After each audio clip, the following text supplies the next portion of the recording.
Eh bien, le bonjour, cher groupe. Donc, cette capsule va porter sur la nature des molécules, soit acide, base ou sel.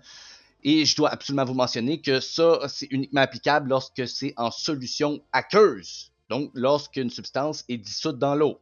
En solution aqueuse pour déterminer si la molécule est acide, base ou sel. On va commencer par définir acide, base et sel. Donc, un acide, dont le pH est en dessous de 7, libère des ions H+, une base, dont le pH est au-dessus de 7, libère des ions OH-, et un sel, dont le pH est neutre, libère des ions qui ne sont pas OH- ni H+, donc Cl-, Mg2+, Na+, O2-, et il y en a une multitude. Je répète que ces ions-là, soit H+ pour les acides, OH- les bases et les autres pour les sels, sont libérés en solution aqueuse lorsqu'elles sont dissoutes dans l'eau. Maintenant, on va passer à travers chacune des natures afin de savoir c'est quoi les caractéristiques pour les identifier. Donc pour ça, moi je vous conseille de couper ou de séparer la molécule en deux et de regarder le début et la fin de la molécule.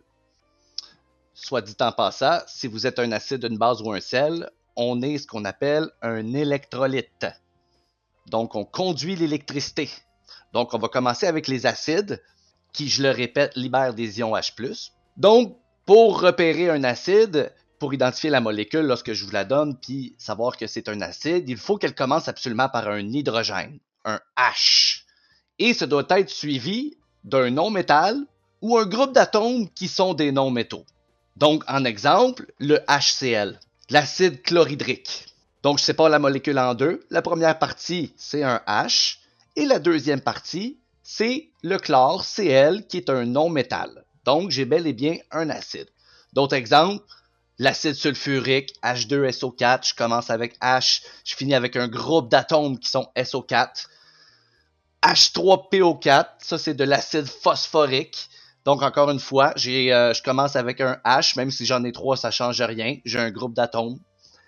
J'ai l'acide iodique, HI, même chose. H suivi d'un non-métal.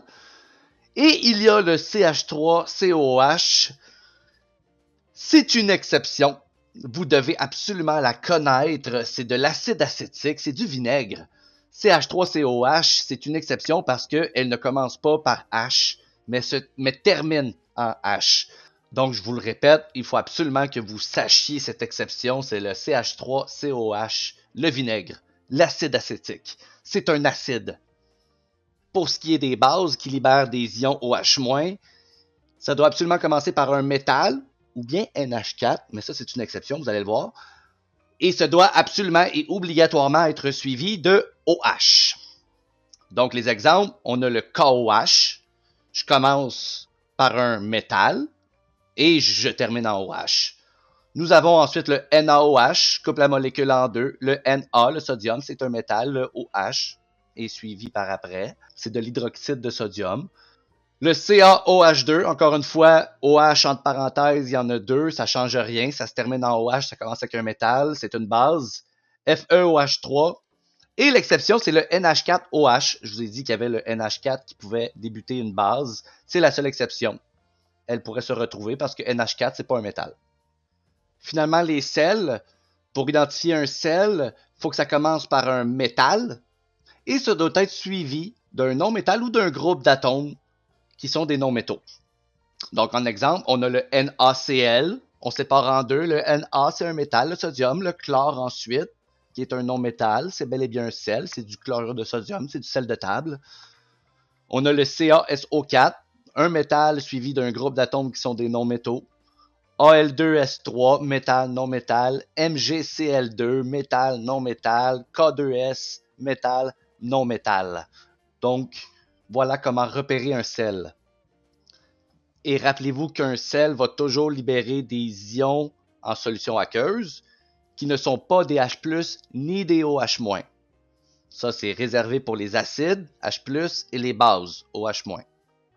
Finalement, si vous êtes rien de tout ça, ni un acide, ni une base, ni un sel, vous êtes un non-électrolyte. Par exemple, le PCl3. Voyez-vous, je commence avec un non-métal, ça part mal. Et je finis avec des non-métaux. CH3OH, je finis en OH, mais je commence pas avec un métal. SO2, ce sont tous des non-métaux. C6H12O6, le glucose, ce sont tous des non-métaux. Évidemment, l'eau, H2O, même si ça commence avec H et que ça finit avec un non-métal, c'est de l'eau. On ne boit pas de l'acide. L'eau est un non-électrolyte. L'eau pure. Pour terminer la vidéo, je vais juste vous donner quelques exemples de questions que vous pouvez vous poser là, pour déterminer la nature d'une molécule. Moi, quand je veux déterminer la nature d'une molécule, je passe à travers ces questions-là et en général, j'y arrive assez facilement. Donc, ben, séparez votre molécule en deux, hein, votre début et votre fin. Ensuite, posez-vous la question, est-ce que la molécule commence par un H? Si oui, c'est sûrement un acide. Sinon, ça doit être autre chose, à moins que ce soit une exception, comme le CH3COOH. Est-ce que la molécule se termine par OH? Si oui, c'est sûrement une base, si elle commence par un métal. Exception, NH4OH. Sinon, est-ce que la molécule commence par un métal? Ben oui, ça peut être un sel ou une base, donc il faut regarder la fin de la molécule. Si c'est OH, c'est une base. Si ce n'est pas, c'est un sel. Donc on y va par élimination. Voilà pour cette capsule sur la nature des molécules.